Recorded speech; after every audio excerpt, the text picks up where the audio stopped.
ಬೆಳ್ತಂಗಡಿ ಬಗ್ಗೆ ಯಾಕೋ ವಿಡಿಯೋ ಮಾಡ್ತೀಯ ಅಂತ ಕೇಳಿದರೆ ಕಾರಣ ಇದೆ. ದಿ ಮೋಸ್ಟ್ ಕ್ರೈಮ್ ಆಕ್ಟಿವಿಟೀಸ್ ಆಗೋದು ಅಂದರೆ ಇದೇ ಬೆಳ್ತಂಗಡಿ ಪೊಲೀಸ್ ಸ್ಟೇಷನ್ ವ್ಯಾಪ್ತಿಯಲ್ಲಿ. ಸೊ ಇವತ್ತು ಕೂಡ ಬೆಳಗ್ಗೆ ಒಂದು ವಿದ್ಯಾರ್ಥಿನಿಯನ್ನು ಅಪಹರಣ ಮಾಡುವಂತಹ ಒಂದು ಪ್ರಯತ್ನ ವಿಫಲ ಆಗಿರುವಂಥದ್ದು. ಇದು ಎಕ್ಸ್ಕ್ಲೂಸಿವ್ ಅಂತಲೇ ಹೇಳ್ಬೋದು. ಈ ಒಂದು ವಿಡಿಯೋದಲ್ಲಿ ಎಲ್ಲವನ್ನ ವಿವರಿಸ್ತಾ ಹೋಗ್ತೀನಿ. ಅದಕ್ಕೂ ಮೊದಲು ಈ ಒಂದು ವಿಡಿಯೋವನ್ನು ನೀವು ಮೊದಲನೇ ಬಾರಿ ನೋಡ್ತಾ ಇದ್ದರೆ ಖಂಡಿತವಾಗಿಯೂ ಈ ಒಂದು ಚಾನಲನ್ನು ಸಬ್ಸ್ಕ್ರೈಬ್ ಮಾಡ್ಕೊಂಡು ನೋಡಿ. ಮಾತ್ರ ಅಲ್ಲ, ನಿರಂತರವಾಗಿ ಇಂತಹ ಅಪ್ಡೇಟ್ಗಳನ್ನು ನಿಮ್ಮ ಮುಂದೆ ತರುವಂತಹ ಪ್ರಯತ್ನಗಳನ್ನು ನಿರಂತರವಾಗಿ ಮಾಡ್ತೀವಿ.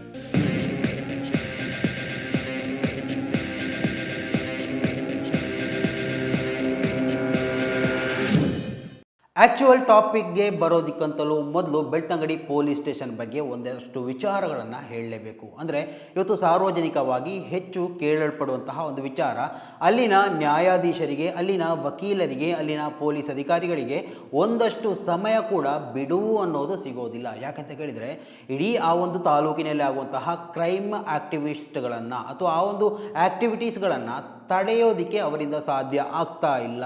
ಅದಕ್ಕೋಸ್ಕರ ಇನ್ನಷ್ಟು ಕ್ರೈಮ್ಗಳು ಹೆಚ್ಚಾಗ್ತಾ ಇದೆ. ಇದು ದೊಡ್ಡ ಮಟ್ಟದಲ್ಲಿ ಸಾರ್ವಜನಿಕವಾಗಿ ಕೇಳಿ ಬರ್ತಾ ಇರುವಂತಹ ಒಂದು ಚರ್ಚಾ ವಿಷಯ. ಸೊ ಆ ಒಂದು ವಿಚಾರಕ್ಕೆ ಸಂಬಂಧಪಟ್ಟು ಹಲವು ಹೇಳಿಕೆಗಳನ್ನು ನಾವು ಗಮನಿಸಿರ್ಬೋದು.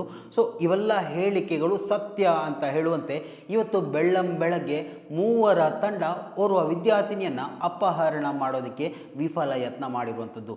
ಮಾತ್ರ ಅಲ್ಲ, ಆ ಒಂದು ಎಳೆದಾಡುವಂತಹ ಸಂದರ್ಭದಲ್ಲಿ ತನ್ನ ಓಮ್ನಿ ಕಾರಿನ ಹಿಂದುಗಡೆ ಯಾವುದೋ ಒಂದು ಬೈಕ್ ಸವಾರ ಬಂದ ಕಾರಣದಿಂದಾಗಿ ಆ ಯುವತಿ ಬಚಾವಾಗಿರುವಂಥದ್ದು. ಸೊ ಆ ಒಂದು ವಿದ್ಯಾರ್ಥಿನಿಯ ಬ್ಯಾಗನ್ನು ಕೂಡ ಅಪಹರಣಕಾರರು ಎತ್ತಾಕೊಂಡು ಹೋಗಿರುವಂತಹ ಒಂದು ಘಟನೆ ನಡೆದಿರುವಂಥದ್ದು. ಎಲ್ಲವನ್ನ ಈ ಒಂದು ವಿಡಿಯೋದಲ್ಲಿ ಡೀಟೇಲ್ ಆಗಿ ಎಕ್ಸ್ಪ್ಲೈನ್ ಮಾಡ್ತೀನಿ.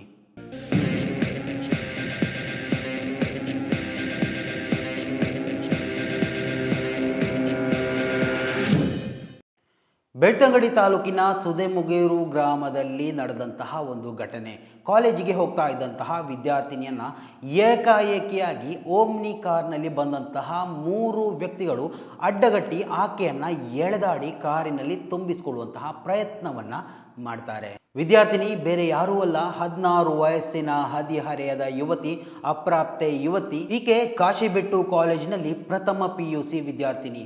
ತನ್ನ ಸ್ಕೂಟರನ್ನು ಒಂದು ಕಡೆ ಇಟ್ಟು ಪಾರ್ಕಿಂಗ್ ಮಾಡಿಕೊಂಡು ಬಸ್ಸನ್ನು ಹತ್ತಬೇಕು ಎನ್ನುವಷ್ಟರಲ್ಲಿ ಇಂತಹ ಒಂದು ಘಟನೆ ನಡೆದಿರುವಂಥದ್ದು. ಬೆಳಗಿನ ಜಾವ ಸರಿಸುಮಾರು 8:30 ಹೊತ್ತಿಗೆ ಸಂತಕಟ್ಟೆಯಲ್ಲಿ ಆಕೆ ತನ್ನ ಬೈಕನ್ನು ಪಾರ್ಕ್ ಮಾಡಿ ಇನ್ನೇನು ಸರ್ಕಾರಿ ಬಸ್ಸನ್ನು ಹತ್ತಬೇಕು ಎನ್ನುವಷ್ಟರಲ್ಲಿ ಓಮ್ನಿಯಲ್ಲಿ ಬಂದಂತಹ ದುರುಳರು ಆಕೆಯನ್ನು ತಡೆದಿರುವಂಥದ್ದು. ಇನ್ನು ಆ ಒಂದು ಕಾರಲ್ಲಿ ಬಂದಂತಹ ಆ ದುರುಳರೇನಿದ್ದಾರೆ, ಅಪಹರಣಕಾರರೇನಿದ್ದಾರೆ ಅಥವಾ ಆ ಒಂದು ವ್ಯಕ್ತಿಗಳೇನಿದ್ದಾರೆ, ತಮ್ಮ ಮುಖಕ್ಕೆ ಮತ್ತು ಆ ಒಂದು ಕಾರಿನ ನಂಬರ್ ಪ್ಲೇಟ್ಗೆ ಬಟ್ಟೆಯನ್ನು ಕಟ್ಟಿಕೊಂಡಿದ್ರು.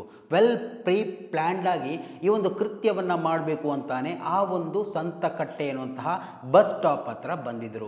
ಕೇಳಿ ಬೆಳ್ತಂಗಡಿ ಎನ್ನುವಂತಹ ವಿಚಾರನೆ ಕೇಳುವಂತಹ ಸಂದರ್ಭದಲ್ಲಿ ನಿದ್ರೆಯಲ್ಲೂ ಕ್ರೈಮ್ ಎನ್ನುವಂತಹ ಆ ಒಂದು ಮಾರ್ದನಿ ಎಲ್ಲ ಸಾರ್ವಜನಿಕರಿಗೂ ಒಂದು ಹವ್ಯಾಸ ಆಗಿಬಿಟ್ಟಿದೆ. ಸೊ ಆ ಒಂದು ರೀತಿಯಲ್ಲಿ ನೋಡಿ, ಆ ಒಂದು ವಿದ್ಯಾರ್ಥಿನಿಯನ್ನ ಎಳೆದಾಡ್ತಾ ಇದ್ದಾರೆ. ಆ ಒಂದು ಬಸ್ ಸ್ಟಾಪ್ ಕೂಡ ಹೌದು, ಅಲ್ಲಿ ಇನ್ನೂ ವ್ಯಕ್ತಿಗಳಂತೂ ಖಂಡಿತವಾಗಿ ಇದ್ದೇ ಇರ್ತಾರೆ. ಆದರೂ ಕೂಡ ಯಾವುದೇ ಮುಲಾಜಿಲ್ಲದೆ ಹಾಡು ಹಗಲಲ್ಲೇ ಇಂತಹ ಕೃತ್ಯವನ್ನು ಎಸಗ್ತಾರೆ ಅಂತ ಹೇಳಿದರೆ ನೋಡಿ, ಈ ಒಂದು ಕೃತ್ಯವನ್ನು ಮಾಡಿದಂತಹ ಆ ಒಂದು ತಾಲೂಕು ಬೆಳ್ತಂಗಡಿ. ಸೊ ಇಲ್ಲಿ ನಾವು ಬೆಳ್ತಂಗಡಿ ಅಂತ ಹೇಳುವಾಗ ಯಾರೂ ಕೂಡ ಉರ್ಕೊಳ್ಬೇಡಿ. ಇಂತಹ ಕ್ರೈಮ್ ಚಟುವಟಿಕೆಗಳು ಹೆಚ್ಚಾಗ್ತಾ ಇದೆ. ಇದರ ವಿರುದ್ಧವಾಗಿ ಧ್ವನಿ ಎತ್ತಿ, ಅದು ಬಿಟ್ಟು ಯಾರಾದರೂ ಧ್ವನಿ ಎತ್ತಾ ಇದ್ದರೆ ನಮ್ಮ ಬೆಳ್ತಂಗಡಿಯ ಬಗ್ಗೆ ಯಾಕೋ ಮಾತಾಡ್ತೀಯ ಅನ್ನೋಂತಹ ಪ್ರಶ್ನೆಯನ್ನು ಕೇಳ್ತೀಯಲ್ವಾ, ನಾಚಿಕೆ ಆಗಬೇಕು. ಈ ಒಂದು ಕೃತ್ಯವನ್ನ ಎಸಗೋಕ್ಕೆ ಬಂದಂತಹ ದುಷ್ಕರ್ಮಿಗಳು ಕೈಯಲ್ಲಿ ಚಾಕು, ಹಗ್ಗ ಎಲ್ಲವನ್ನ ಹಿಡ್ಕೊಂಡು ಬಂದಿದ್ರು. ಆ ಒಂದು ಬಾಲಕಿಯನ್ನ ಕಟ್ಟಿಕೊಂಡು ಹೋಗಬೇಕು ಅಂತಾನೆ ಪ್ಲಾನ್ ಮಾಡಿದ್ರು.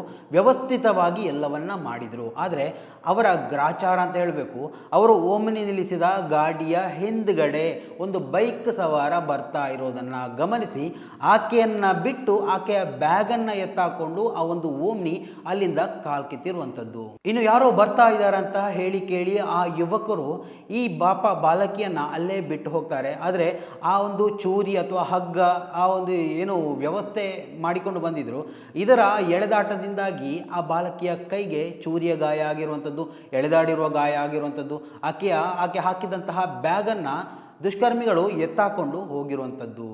ಈ ಘಟನೆ ನಡೆದ ನಂತರ ಅಲ್ಲಿನ ಗ್ರಾಮಸ್ಥರು ಆ ಒಂದು ಯುವತಿಯನ್ನ ಸರ್ಕಾರಿ ಆಸ್ಪತ್ರೆಗೆ, ಬೆಳ್ತಂಗಡಿಯ ಸರ್ಕಾರಿ ಆಸ್ಪತ್ರೆಗೆ ದಾಖಲಿಸುವಂತಹ ಪ್ರಯತ್ನವನ್ನ ಮಾಡಿದ್ದಾರೆ.